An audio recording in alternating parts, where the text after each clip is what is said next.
here we are with David Spatafore. David, thanks for taking the time to talk with Coronado and all of our viewers. We're going to learn a little bit more about you and also the many businesses that you have here in Coronado. So first off, what's your Coronado story? How did you actually get to Coronado Island?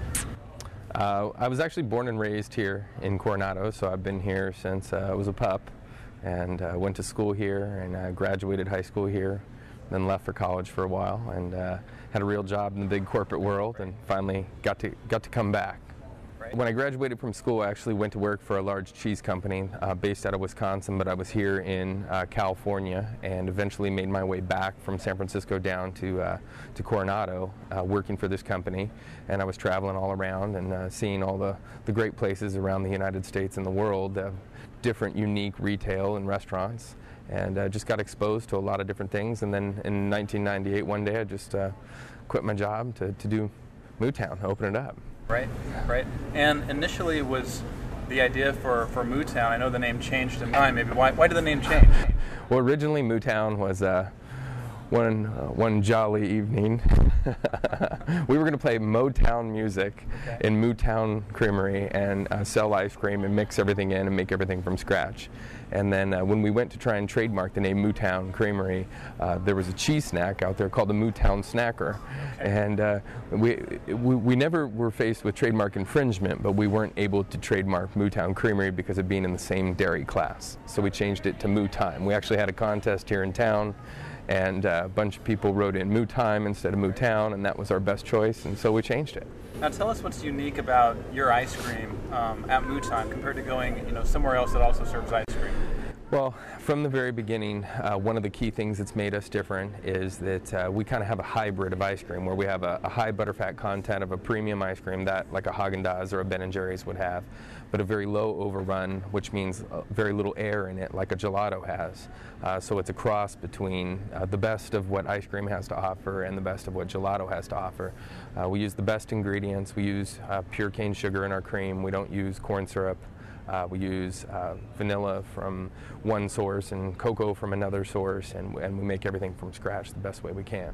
My favorite mix is actually coffee with Reese cup and cookie dough, but as far as flavors go, we have an award-winning black raspberry chunk, which won a gold ribbon, blue ribbon, gold medal last year at the State Fair, and this year we're entering a new flavor combination called Islander Crunch, which is coconut and chocolate ice cream mixed with chocolate bark macadamia and shredded coconut. So we hope to get another blue ribbon this year for that. And I know there's actually a Mootime also at the Hotel del Coronado as well, that tourists or visitors can go and have their ice creams there. Right. But how soon after that did you expand into another category of restaurant? At the time we had 6 Mootimes around San Diego, and we just decided that it wasn't as much fun as doing business here in Coronado, running all over San Diego County. So we pulled back and just focused on the Del and our Orange Avenue store, and then opened up Village Pizzeria in 2002. So now when a New Yorker comes in and says, hey, I want a big pizza pie, do they feel like they're back home again when they try this stuff? We hope so. I mean, that's definitely our goal, was to bring a little bit of the East Coast flavor to the West Coast. That was our main goal in opening Village Pizzeria. Yeah. It's almost a cliche that people say that the bagels are better in New York, the pizza's better in New York because it's the water. And a couple of years ago, we got the opportunity to bring in some bottled water from New York City and try a blind taste test with people with our current dough recipe, and then one using New York water. And it was like 90% of the people picked the New York one, so we thought there must be something to it. So we started shipping this stuff in by the train load. It's kept in Ontario for us in a warehouse, and then we buy it by the pallet. We go through a lot of water. Most people don't believe we use it, but we really. It's actually New York water. It actually is water from New York. So you've got 2 locations for Village Pizzeria now. You got one kind of near the Hotel del Orange Avenue, right, and then one down here at Ferry Landing. Yes. And can you get all the same food? Is it all the same menu at both places? Yeah, you can get the same menu at both places. The Bayside Pizzeria really works best for parties. We host a lot of baseball parties and team parties and birthday parties or gatherings for the military. And the Bayside location, not only for the view but for the size, works better for that. And then the comfort and warmth of the old pizzeria up by the Hotel del, I mean, that just can't be duplicated, really. I mean, so right next to Mootime, What did it used to be before it was beach and diner, and what's the theme and what's the casual atmosphere like when you go there? Well, as a part of pulling back Mootime just into Coronado, one of my visions for Mootime was, what's next?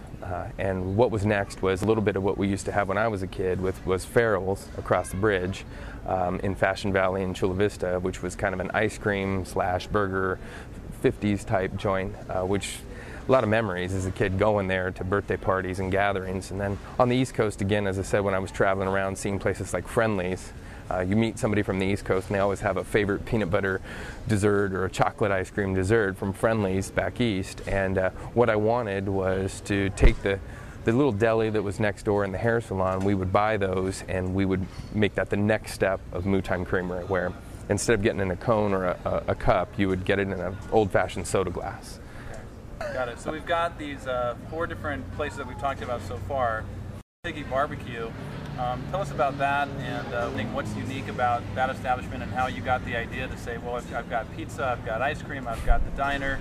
Hey, let's add more. Let's add barbecue to the mix. How did that start? Well, I mean, I think that the core group of what we have within our company, we refer to as family casual dining. So every one of our places, we want to be family friendly and casual in its environment. And the one thing that we didn't have in Coronado, and really we don't have very much of all in all in San Diego, was barbecue. And so I was able to partner up with Mike Baker, again from the Boathouse, and we decided to take the Thai Cafe and convert it into Little Piggy's Barbecue.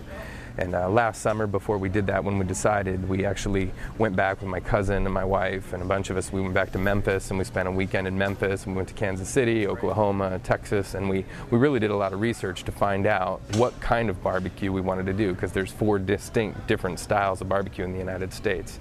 We chose Memphis style barbecue, which was pork based. We really liked it. I think the number one thing that's unique and different from any barbecue, including the largest barbecue in San Diego that we all know, is we actually smoke our meat. We slow smoke it. So our pulled pork, for instance, we make from a pork shoulder bone in, and we smoke that for 14 hours overnight in our smoker. That's the traditional Memphis style of doing things, and you should be able to eat the meat tender on its own with the dry rub without the sauce if you want, and it should stand on its own.